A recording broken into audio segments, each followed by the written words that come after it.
Well, hello Internet and welcome to part 4 of my jQuery and AJAX tutorial. If you didn't see part 2 of my tutorial, definitely run back and see it, and you should probably watch part 1 as well, because at the end of part 2 I actually show you the working web page that we are going to create in this tutorial.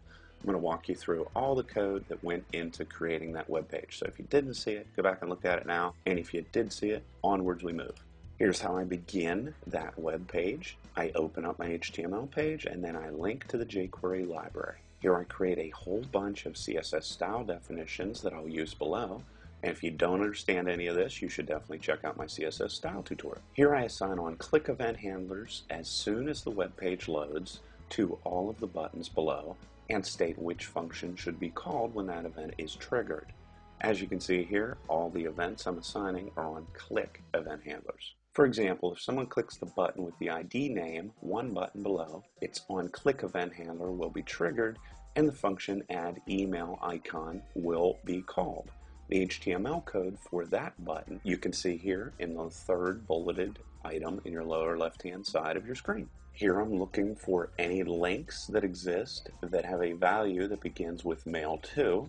And when I find one, I change its class to the email class that will place an email icon in the background. The email class looks like this if you can't remember from before. This bit of code will search all tables that exist and change those rows to the class table alt.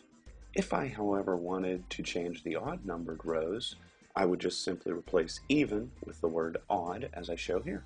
Here I'm choosing to change the class of every first row in every table on the web page. There are numerous ways to change children elements inside of any parent element, as you can see. Here I tell the browser to find the third paragraph on the web page and change its class.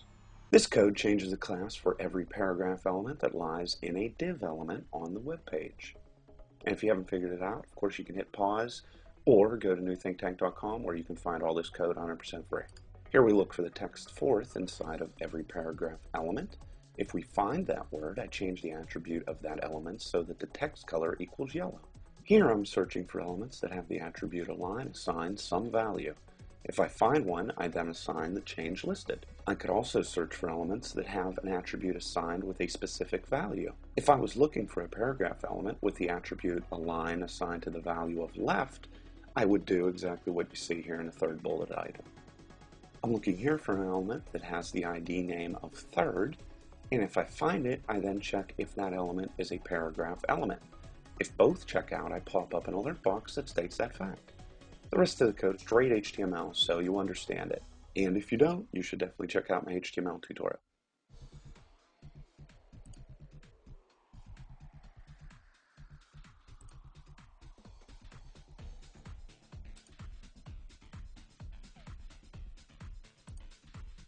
In the next tutorial, I'm going to cover pretty much everything there is to know about event handling in jQuery and AJAX. Till next time.